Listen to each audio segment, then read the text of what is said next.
Hello folks, Alex here. This is Alex Unabridged, and today I've got the Mid-Year Book Freakout Tag 2023.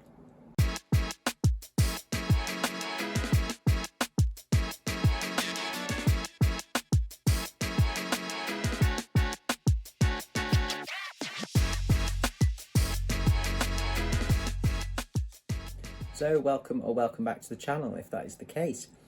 Yes, so I saw MJ on Reading This Life do the Mid-Year Book Freakout Tag, and I thought, oh yes, it's probably about time. We are about halfway through June right now, so we are very nearly halfway through the year, and so I thought I would go through these prompts and have a little look back at the last 5.5, nearly 6 months of reading. So I'll go through the prompts first, and then look at stats a little bit as well, because MJ did some stats and I do appreciate stats, so I thought I would share mine as well from Storygraph.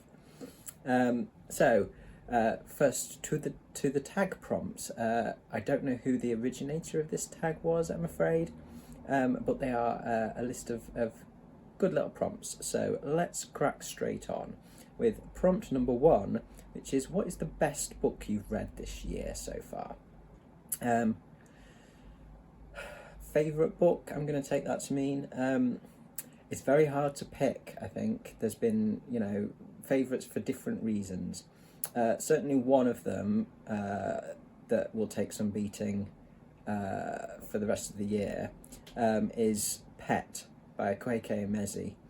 I really enjoyed that. It was an audiobook, and the narrator, whose name I've forgotten but I will put up on screen, his voice was just wonderful for that particular story, and particularly for Pet, the creature that emerges from the painting in the book. It was just a wonderfully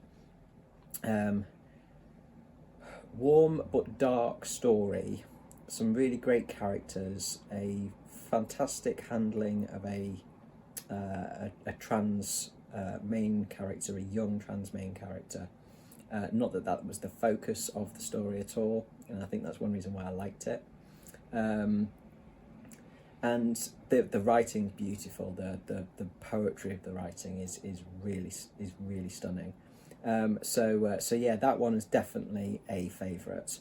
And that was a YA novel as well. So I've not generally had a great deal of good experience with YA that I have read in the past, and that's one of the few where I'm like, yeah, no, this is really good. In fact, I've just bought it for my niece for her birthday, based on the fact that I loved it so much. Another one is one that I've just read, and I ummed and ahed because I thought, is it because I've just read it that I love it? But no, this is about the awesome writing, and I'm just a bit incredulous at just a bit shocked at the magic of the writing of this, and that's Nights at the Circus by Angela Carter. It's not the sort of thing that I would usually go for, certainly not based on the description, just randomly looking in bookshops. I wouldn't have necessarily picked it up. But I did it because it was Magic Realism month last month, and I'm so glad I've read it, and now I want to read loads more Angela Carter as well. But yeah, that one, story-wise, themes, and the writing above all else, that has got to put it in one of my favourites. And another one that I can't, that keeps coming back into my head. I think that's how how I look at it in terms of the ones that I think were best or favourites, the ones that haven't left me, the ones that have left a real lasting impression. Is Rosemary's Baby by Ira Levin, which I read as part of Old School April. And yeah, for some reason that just sticks with me. I think it's such a compelling story, such a different sort of horror book from what I'm used to reading. And again, it's another one where it's made me sort of think, yeah, I need to read more of Ira Levin's work. So I've got a couple of others downstairs waiting for when I get a chance to read them. But yeah, I think those are 3 probably of my favourites for the first part of the year. Prompt number 2 is best sequel you've read so far. I haven't read that many sequels because I'm kind of at the point really with my reading, whereas because I'm trying all of these different genres out with adventures in genre to broaden my horizons. I'm starting a lot of stuff off with the first book of a series. So at the moment I've started series, but I've only read the first entry into that series. But there were a couple. The best one was by far and away Legion, the William Peter Blatty. I love The Exorcist. It's in my top 10 books. But Legion, despite the fact it's very different from The Exorcist, I really, really enjoyed that. That's a really good sequel. And certainly good in terms of being something quite different from the first one. It's not trying to like outdo the first with, kind of disturbing, sort of transgressive stuff in it. It's a different beast altogether. But I really, really enjoyed that. Others that I've read, the only other sequels that I've read, I think, this year are Eden, which is book 2 of the Monstrous series by Lily Mayne, which is a series of male post-apocalyptic monster romance, which I read the first one for Garb August 1.5, Wasted Weekend, that was Soul Eater, and then I read Eden a month later, and I will be reading some more of those as well during Garb August, full fat Garb August in August, so we're not too far from that now. So yes, I will try and get through some more of those because they're highly entertaining. And the other sequel that I read was The Body in the Library by Agatha Christie, which I don't know whether you can really call it a sequel. It's book 2 in the Miss Marple books, and I haven't read book 1. So yeah, it is a sequel, but it wasn't my favourite at all. Okay, prompt number 3. A new release you haven't read yet but want to. When I started the BookTube channel, I wasn't really looking at all at new releases. I was looking at reading stuff that's been around for a long time because my knowledge and my tastes tend to draw me back to the 1970s, 80s, even into the 90s, in terms of horror fiction, science fiction, etc. But being, more involved in BookTube means I think that you just generally come across more stuff that's current and stuff that's coming out, like right now. So there's quite a long list of stuff that I haven't read yet, but I want to. But the 2 that I actually have, that I own already, are The Ferryman by Justin Cronin, which came out in early May, which I've said before, I've started it, but it was when I was on holiday and I was listening to it in fits and starts, and because I was so knackered from doing long walks all day, I kept falling asleep whilst I was listening to it on audiobook. So I've put it to one side for now, and I will read that in July when I can properly focus on it. Because what I did read was very good, but I need to give it the time and focus it deserves. And the other one is Monstrilio, which I would have read already had I not had such trouble getting hold of it in the UK. But I managed to get hold of that finally earlier this month. And so that is on my TBR for June. So I will get to that in the next couple of weeks. I'm just going to finish up what I'm reading right now, and then I will start that. Ones that have come up quite recently that I do really want to read. One is Everything the Darkness Eats by Eric LaRocca. I'm liking what I've read of Eric LaRocca very much so, and so that's his new one. So I want to read that. What else? This Is My Body Given for You by Heather Parry. That sounds like some really interesting body horror that I saw on Books and Bow. So Willow talk about that. And yeah, that looks really interesting. That's on the list for potentially later in the year. And then a couple of others that I've seen sort of here, there and everywhere, because they seem to be ones that are being talked about, and I like the sound of them. One is Death of a Bookseller by Alice Slater, which is thriller. and the other one is Yellowface by R.F. Kuang. And I've seen a lot of really interesting reports, reviews, discussions about that. And so I definitely want to get to those two. But for those, I'm waiting at the moment for a little drop in price because they're quite expensive because they're new out and they're hardbacks. So yes, so those are the ones that spring to mind in terms of things that I want to read this year. Prompt number 4.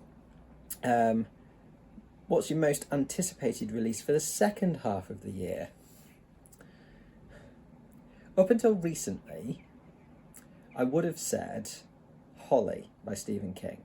And I still am, definitely very excited to read that because Stephen King, who I really love, and it's Holly, and I really, really like the character of Holly, Holly Gibney.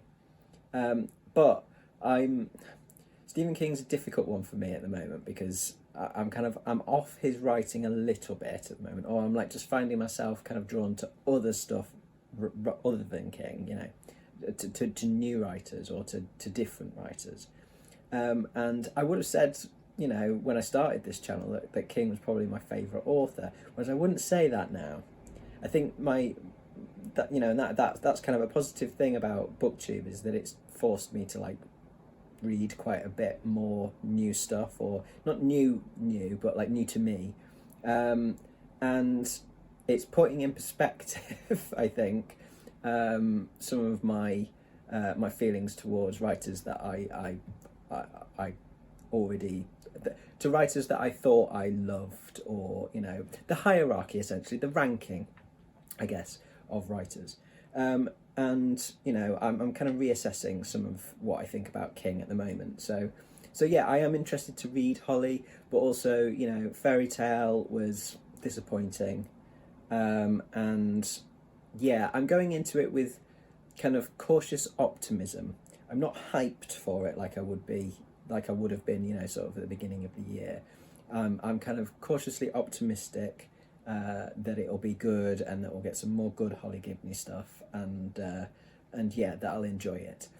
But yeah, I'm just, as I say, I'm just being cautious on the hype.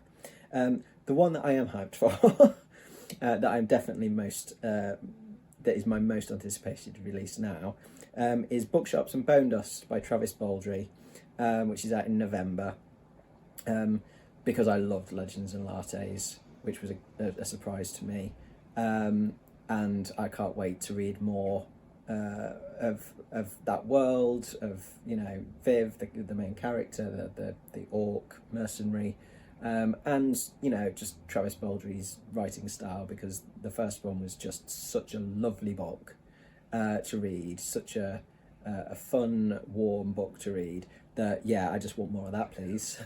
Especially in the winter, and it's November, and I'm just like, I just want to curl up with a blanket on the sofa on dark evenings and listen to something nice. So yeah, that one is my most anticipated.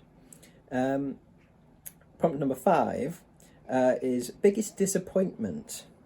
In terms of ones that I've actually finished, I would say The Body in the Library was probably the most disappointing.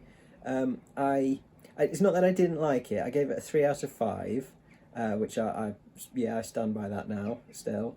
It wasn't bad, but I think I was disappointed because I expected it to be more Miss Marple. It's a Miss Marple novel, and there's very little Miss Marple actually in it. And it wasn't bad, as I say, but it was just kind of, it wasn't what I expected. It wasn't what I thought I was getting. I was sold a bill of goods with a Miss Marple novel, and there wasn't enough Miss Marple. So yeah, that was probably the biggest disappointment in terms of ones that I've actually finished.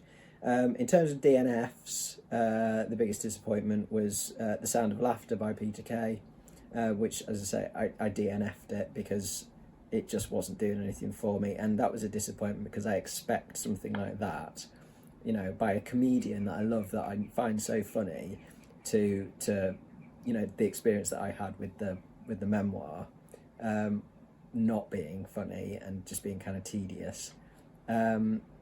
Yeah, disappointing, really disappointing. But hey, you know, that's the way it goes sometimes. Prompt number 6 is the biggest surprise. Legends and Lattes has got to be up there as one of the biggest surprises in terms of something that I liked that I wouldn't have ever thought of picking up had it not been for Adventures in Genre and doing some fantasy. And going, oh, I'll try cozy fantasy, thinking, oh, nah, I probably won't like it, and loved it. So that one was definitely a surprise. Soul Eater by Lily Mayne, the first one in the gay monster post-apocalyptic romance series.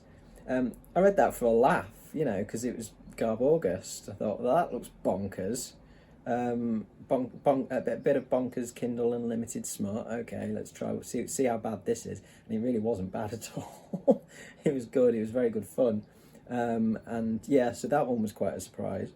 But I think the biggest surprise was several people are typing. This is one that I probably never would have even come across if it hadn't have been for Transgirl April and this being a recommendation from Kevy. And yeah, I probably wouldn't have ever even looked twice at it. And I loved this. This was absolutely brilliant. This was a 5 out of 5. I've had a lot of really good reads so far this year, so it's quite difficult to pick favourites and stuff. But yeah, that one is an absolute shocker that A, even existed, but B, how good it was, how innovative it was, but also just how funny it was. It was such good fun. Prompt number 7, favourite new author, as in a debut author or new to you. I don't have any debut authors, I don't think, that I can pull from for this, and most of the authors that I'm reading this year are new to me. Yeah, there's probably 3 that are vying for that title at the moment. One is definitely Eric LaRocca. I've only read one book of his, the 3 short stories in Things Have Gotten Worse Since We Last Spoke and Other Misfortunes, but he's really hooked me with intrigue. He really has. There's something about his writing that really just speaks to me. So he's definitely vying for that spot of favourite new author. Angela Carter, again, very, very new to me, as in within the last month, but she can't not be up there, because I'm just, as I say, I'm astounded by her writing. And the other one is Akwaeke Emezi, who author of Pet, and I have 2 others of theirs in my Audible library, waiting to be read. One this month for my LGBTQIA plus reading, and something probably for later on when I get a chance to just have a mood read. I really like their style, their mind. Really, really interesting. So yeah, just those are the 3 authors that I think, not necessarily favourite, but I would say those are the ones that I kind of really want to read more of. Those are the ones who are the most intriguing to me in terms of that I've not come across before. Okay, prompt number 8 is newest fictional crush. I assume this means like on a character. I think there's only one, and I think it's got to be Viv, who is the nice lady orc who opens the coffee shop. Because she's, you know, she's got a good heart, but she's tough. She's, you know, she's physically she's got presence. She's, you know, muscled and, you know, ready to fend for herself and others, but she's, you know, she's also very human's the wrong word, isn't it? Because she's an orc, but she's got a real kind of there's a kindness there. There's a real kindness there. There's humour as well. There's kind of a sharp, wit, sort of sarcastic wit as well to it, and an independence. And so yeah, I think probably character-wise, I think Viv. Prompt number 9, newest favourite character. I think it's probably it's got to be I think Lizzie from Nights at the Circus, who is Feather's foster mother, essentially the woman who took her in and raised her in the brothel where she worked. And as much as I love Feathers, who is kind of the main character in that, in terms of she's definitely the protagonist, Lizzie's always there, like either kind of backing Feathers up or making a counter argument to something. She's brash, she's quite crass at times. She's very, very forthright. She doesn't suffer fools gladly. And as I say, she can be quite, her language can be quite choice, shall we say. But at the same time, she comes out with some of these wonderful musings and kind of lectures, if you like, on themes of politics,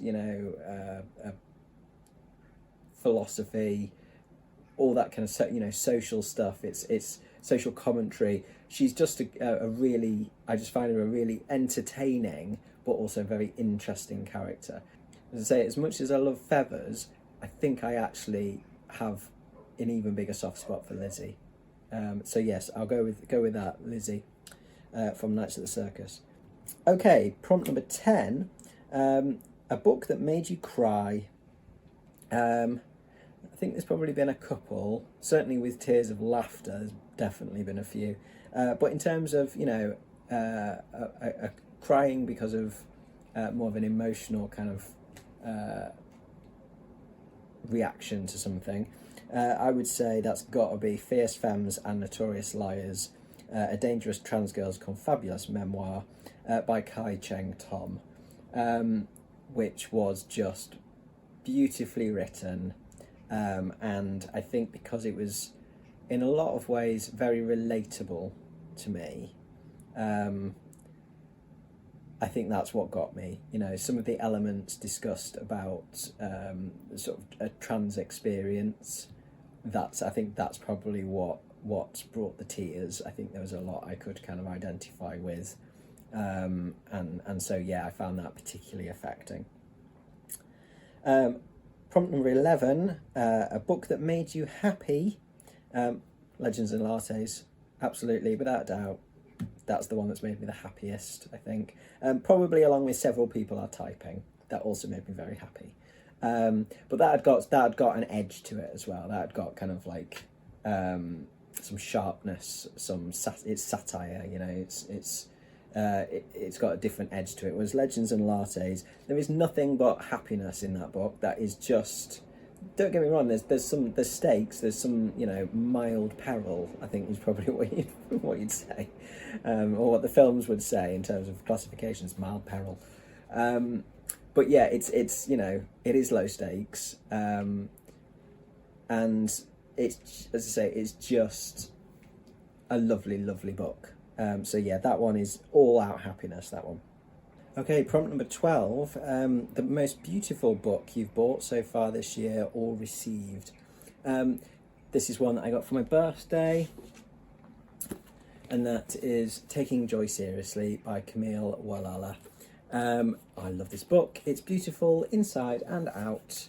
It's just full of happy, bright, joyful images and design work by the designer and artist Camille Whaaaaaat. Yeah, it's just everything about it, the feel of it, the weight of it, the kind of the paper it's printed on, the way it's put together, the end papers, all that kind of stuff. It's just gorgeous. So yeah, that is definitely the most beautiful one that I've got this year so far. And prompt number 13 is, what books do you need to read by the end of the year? I'd say want rather than need. But yes, the ones that I want to read, and certainly that, you know, if I want to complete some of my projects, my reading projects, I do need to read. So quite a lot actually. I won't go through all of them, there are too many. But there will be another at least 12 books that will complete my adventures in genre. So obviously, you know, we're in 6 months now, so we've got another 6 left to go. So I'm trying to do at least 2 per month, so there may be more. So yeah, at least 12, probably upwards of that. A sneak peek at some of the genres I will be looking at for those. There will be some middle grade horror, some adventure, some sci-fi, probably some thriller / crime, some classics, and a couple or 1 or 2 that I'm not entirely sure about in terms of genre yet. I'm still mulling on which genres to pick for a couple of the months. So yes, there will be plenty of stuff that's new to me coming through those. I will be reading as much trashy horror, smut, books by celebrities, novelizations, etc. as I can get my filthy little hands on for Garb August. So that I want to get through lots for that. There's also quite a few bits that I would like to get through in October for a project that I'm currently planning, which is basically where I read the stuff that I have been too scared to read up until now. Thinking October, Halloween. I don't usually do much for Halloween. I'm not a massive Halloween fan in terms of the actual holiday. But, you know, it's a good time to do some scary reading, at least, and kind of get involved in at least the BookTube Halloween-y type stuff. I don't care about the rest of it, but certainly on BookTube, I think it's, you know, it's especially when you're a horror fan, I think there's some good stuff that can be good stuff to be had at that time of the year. So yes, I've got quite a stack of books that I'm a little bit scared to read in terms of whether they're gonna scare me too much or just affect me a little bit too much. So yes, I will save saying more for that until closer to the time. But yes, that is a project that I have got on my mind at the moment for planning. So yes. So quite a lot of stuff really I want to get through by the end of the year, plus just general mood reads really. I'm you know, I'm loving reading loads at the moment, so I'll just get through as much as I can basically. I'm not putting any pressure on myself particularly to hit ridiculous numbers. I'm just kind of, you know, whilst I'm enjoying reading so much, I will continue to read so much. And speaking of what and, you know, how much and stuff that I'm reading, now that we've finished the prompts, I will have a quick look through some of my stats with you for this year so far. So I will put some graphics up on screen. So these are from Storygraph. I have a 60 book personal goal for this year. Based on the fact that I read like 45 books last year, quite easily with some big gaps in between reading, you know, so I thought, yeah, I can probably do 60 this year. So 60 is my reading goal. I am currently sitting on 40 books within that reading goal, so I am ahead by 13 books. Which is great. It's nice to feel like you're ahead instead of playing catch up, which is often the story of my life. So yes, so I'm doing quite well with that. This was just a personal reading goal, as I say. It's not like I'm going to stop when I hit 60 books, but it's just to give me something to work towards. And to keep me on the straight and narrow with my reading, and it's obviously working, as well as BookTube, that also helps. So out of those 40 books, I have read just over 8,000 pages and listened to about 35 hours of audiobook. And my moods, yes, well, predictably, largely dark moods or adventurous moods and mysterious moods.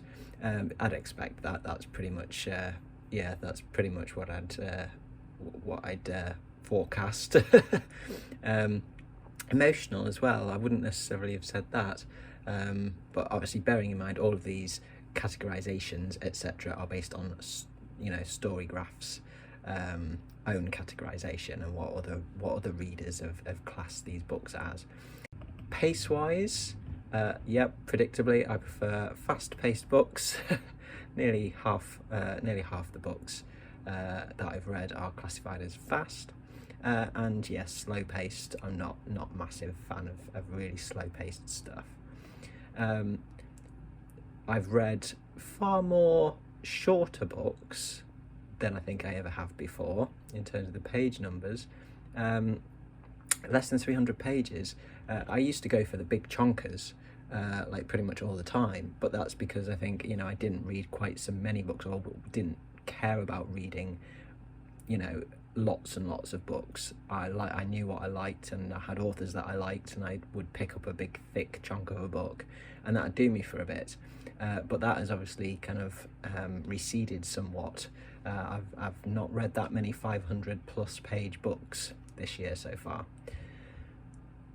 And in terms of audiobook length as well, that goes, similarly so. I would have gone for the long books because I was, especially when I was just kind of on a sort of a more month-to-month sort of subscription with Audible, I used to use my credits to buy the longer books to kind of feel like I was getting more for my money, if you like. Whereas now I have a bigger subscription, and obviously I think the Plus catalogue has got a lot bigger as well. I'm just getting through more shorter ones instead. Fiction to non-fiction, I think that's probably quite a change for me. 92% fiction to non-fiction, certainly from previous years of reading. I used to read a hell of a lot more non-fiction, and I haven't read much at all this year. I probably will read a little bit more in the latter half of the year, but I think it's probably going to remain as a fiction-heavy reading year. I think just because I've found a lot more fiction that I like. So definitely very fiction heavy. Genres wise, no surprises here whatsoever. Top two being horror by quite a few, and the LGBTQIA+. And some fantasy, I guess, whatever Storygraph classes as fantasy. There's a lot of fantasy crossovers as well as like fantasy horror and fantasy and sci-fi and that kind of thing. So yeah, fantasy coming in there, and some classics, which I wouldn't have seen that in previous years at all. I don't think there would have been any. Formats, again, this is a surprise to me, certainly based on last year, where I was predominantly audiobook led. This now, we're at 65% print books. I've got back into the love of having a nice tactile object in my hands as I consume the stories, so I'm definitely back into print books.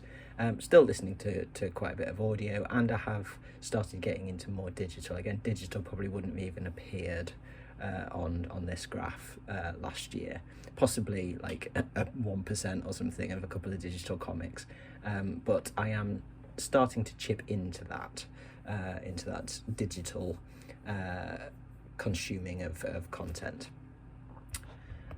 What else we got? Last thing, my ratings. So 40 reviews from the 40 books that I've read, my average rating being 4.1 stars, so 4.1 out of 5. Lots of really, really good reads this year.